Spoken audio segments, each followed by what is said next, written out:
1-1, guys. We did not beat yet another team at the bottom. How predictable was that when I sat here about an hour and a half earlier and I said, we should be winning this at least 2-0, if not 3-0. And I know it's not going to be that. It ended up with 1-0. We got a bit of a lucky break, and it was lucky. I didn't cheer too much because not because I wasn't happy. I was over the moon that we ended up scoring. Any goal's a goal.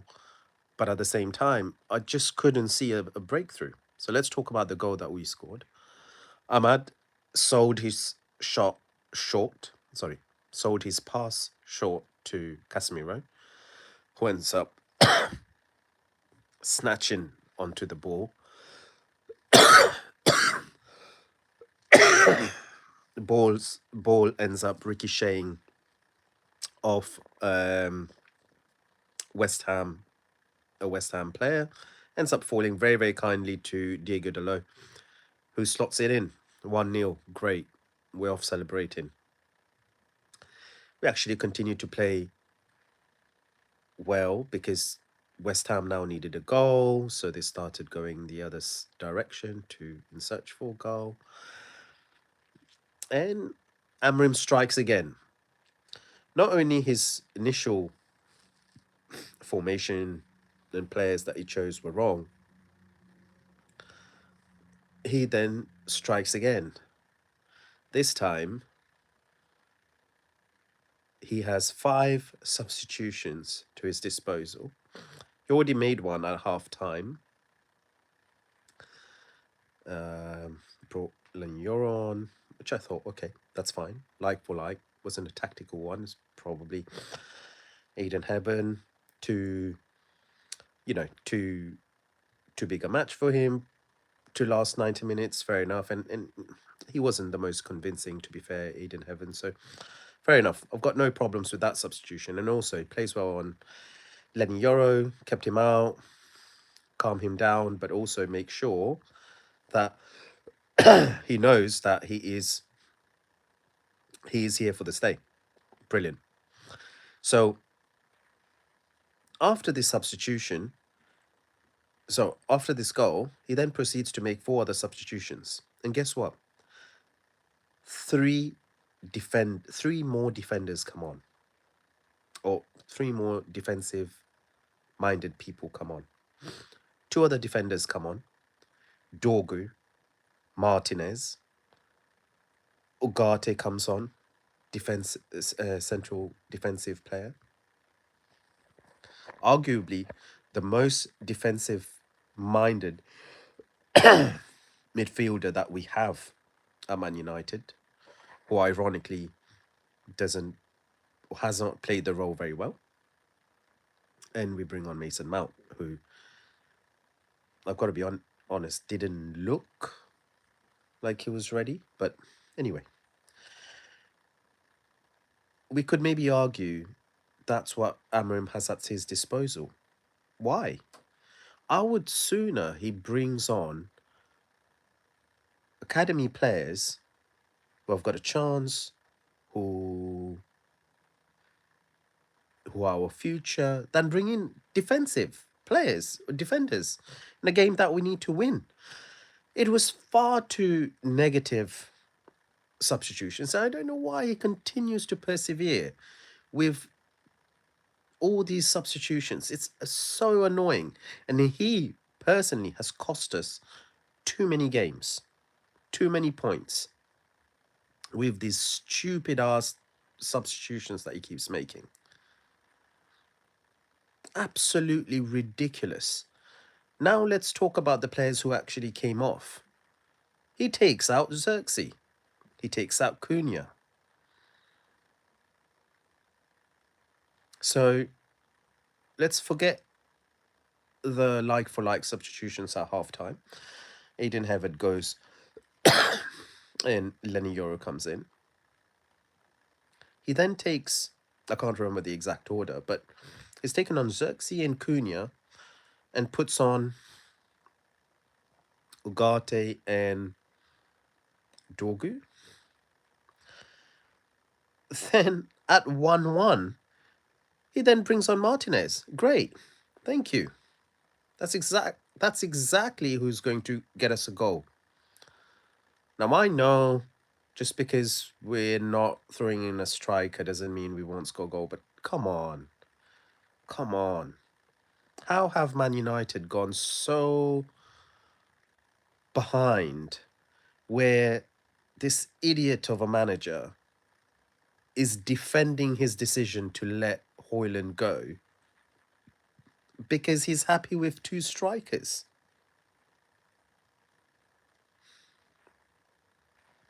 Not even. Luke, haha, brilliant. Um, it's just really, really bad. And I hate to say this, but I've been saying it all day. Been saying it kind of for the past 3-4 weeks. 3-4 days, sorry. That we've got West Ham coming up. We've yet again seen Liverpool's drop points alongside Spurs. And yet again, we failed to capitalise. Yet again, we failed to capitalise. How many times are we going to let that happen? At some point, these these teams are going to start coming into a vein of form, and we won't be able to catch them up, right? So really, really frustrating evening. And what's worse is I don't see this improving until we actually give him another window or two where he brings in players that he wants. But he's so stubborn. And part of me, I'm sorry, but part of me is hoping he doesn't get the chance now to bring it. Because for me, there's something which you have to feel about in a manager. I think Klopp had that. Sir Alex Ferguson definitely had that. Now, Amorim, on the surface of things, he's a very good coach, and he has got us playing better. But his in-game management is just atrocious. At the weekend, when he changed things against Palace, I gave him his props. He got his flowers for that. It wasn't rocket science. It was a team which was tired. What about today? Shocking in-game substitutions yet again. Unnecessary. So, anyway, just super frustrated. I feel like I'm just repeating the same thing week after week with this manager. So let's get into the player ratings. Sorry, I'm trying not to say too much because I'm really struggling. But let's go through the team. Le Mans didn't have much to do. Couldn't really do much for the goal except maybe move a little bit closer after Mazraoui blocks that first shot. Perhaps, I don't know.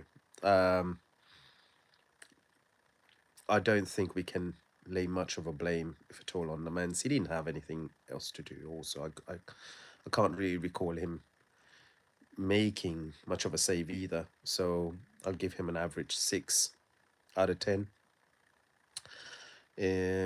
Mazraoui, thought he played well. I know he probably should have supported the attack. Him and Shaw. Shaw did better, but I still think Mazraoui did his job.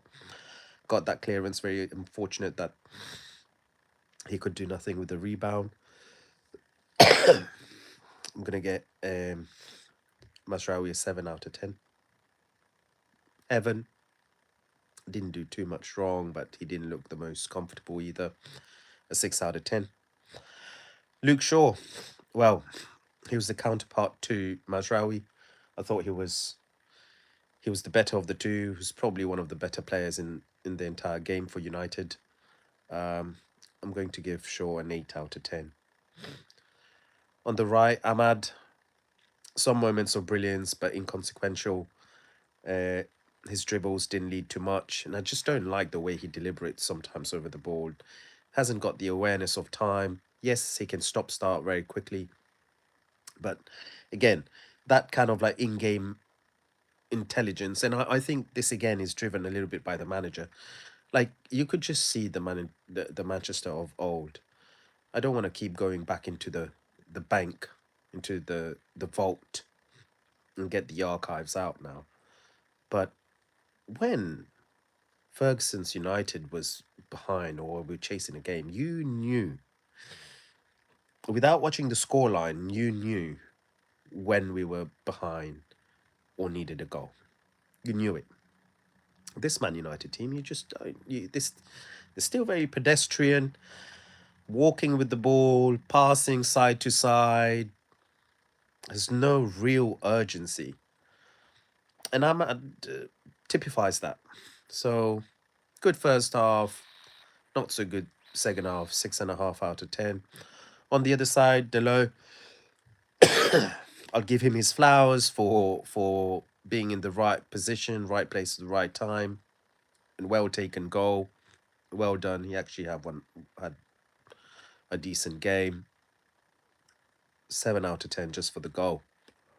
And let's look at it. If it wasn't for the win back again, one of the three players was going to be defenders. Two of the we were always going to have three players, and they were going to be defenders. So not surprising that one of our defenders got got the goal. Now in central midfield, Casemiro, neither here nor there. Average scores, 6 out of 10. Bruno Fernandes, he had a good game, but he missed hella chances. Just for the positions that he took on the pitch, I'm going to give him his props, but his finishing was very, very lackluster. Certainly for his caliber, man of his quality should be doing a lot well, and keeps on moaning, whinging, crying. He should focus on his football more. Still, I'll give him his props, 7 out of 10. And Buemo, not seen much of him this game like last game. He could probably do some time out of the side, but Africans Cup is coming, and he's probably going to be out. Well, not probably, he's definitely going to be out for that. So probably why we're getting as much use out of him as possible. A very average, mediocre performance from him, though, today. 6 out of 10. And on the other side, Cunha, back from injury, very, very rusty. He was not tired. He didn't play great. So shouldn't have come off still, but it was rusty. And I'll give him another average score of 6 out of 10. And up front, Xerxes, saw some positives from him. I don't know why he came off, but he did some positives, and definitely provides us with that fulcrum. So 6.5 out of 10. The subs, all 5 of them, inconsequential, did make an impact. All of them get a 6 out of 10. And Amorim, who I know we call it the player ratings, but this one is a manager ratings. And this guy is really starting to get on my nerves big time. To the point where I'm predicting his moves before the match. I'm predicting the outcome of the match. I'm not a saint. I'm not a astrologer. I'm not some some guy who can look into the future. But that's exactly what I've said to my friends. I'd love to sit here and say 2-0, if not 3-0 Man United, but my predicted score is 1-0. and 1-1 it is. The West Ham will never look like scoring. It doesn't take much, guys. They could have scored in the first half. They could have scored in the second half. Hell, they could have clinched a winner in the second half. We desperately needed to score that second goal. We just never looked like working out an opening. And Amorim's now had nearly a season with this team. Nearly a full season, that is.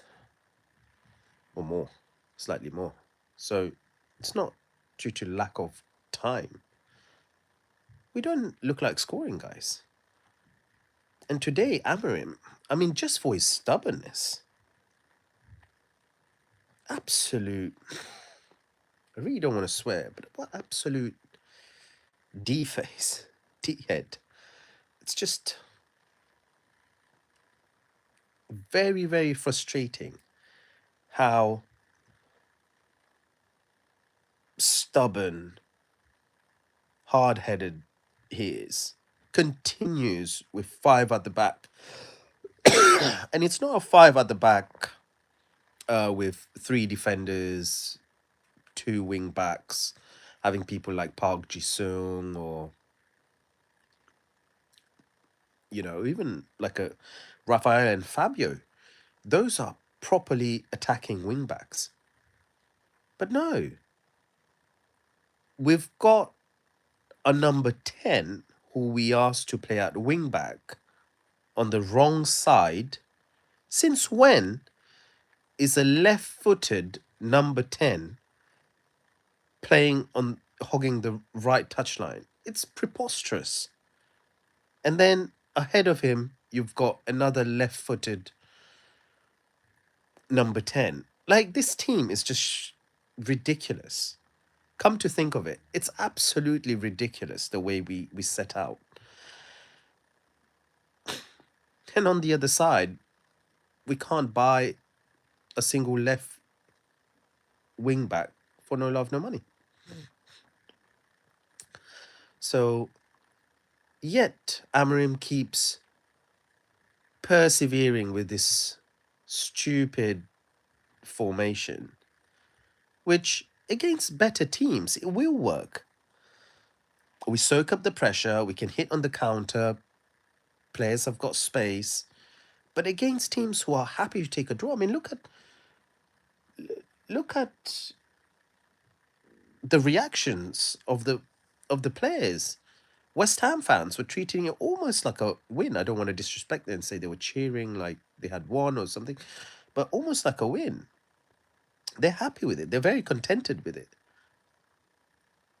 If you had given them 0-0 at the start of the game, they would have snapped your hands off. And Man United, absolutely not. This draw feels like a defeat. So, and you've got a manager in Ruben Amorim who just does not understand the mentality of the teams that we're playing, doesn't understand the mentality of the fans, and he continues with this rubbish formation. The formation is not rubbish, but when deployed by Amorim in these circumstances, I'm sorry, they're absolutely garbage. How can you go and play against a team in the bottom half of the table at home and you're starting with 5 defenders plus 1 defensive midfielder? So you've got half, plus a keeper, obviously. You've got 7 defensive-minded players, and you've basically just got 4 players who you're expecting to score. It's too much pressure, and it's very rarely going to work. Now, and the last point that I'm going to make before we drop is, not only was that all wrong, but sorry guys, I'm really struggling, so I'm gonna have to take off. But He then continues to not change the formation and to keep introducing defenders once we've taken a 1-0 lead. Hang on a minute. This formation was negative as it is. It was already defensive as it is. 7 defensive defenders or defensive minded players on the pitch is defensive as it is. We're 1-0 up and you take off 2 of our attackers. 2 of the 4 attackers that remain, you take them off. What are you hoping? How defensive do you want it to be? And guess what happens? We concede from a set piece. That can always happen, guys. You know, a lot of people start going in and that it can always happen. But just as well, it happens to Amorim. Shocking, shocking management. And to round it off, his score, 1 out of 10. Absolutely abysmal, shocking, deflating performance decisions by Amorim. This can't lie with the players. Has to be Amorim. So I'm gonna leave it here, guys. Let me know your thoughts in the comment section again. Would love to hear what you guys think about it. And I hope next time I speak with you guys, I'll be better. My throat will be better, my chest. And stay safe, stay well, and have a good evening. Take care.